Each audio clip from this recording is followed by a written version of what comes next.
Hello guys, welcome to my channel. So in this video tutorial I'm going to show you how we can reset our display setting in Windows 11 or 10. So I will show you the perfect process. So let me start with the video. So come here and we need to go in settings. So you're under the search bar, you can search for settings. Okay, so here you can see the settings icon, gear icon, just click on it.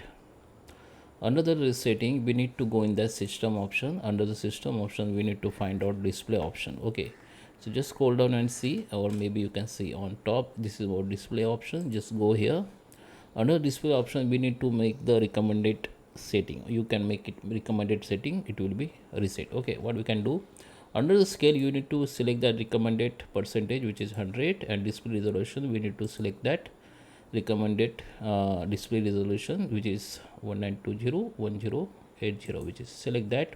And under the display orientation we need to select landscape. Okay, so if you are using the desktop Windows, we need to select the landscape under the laptop or whatever.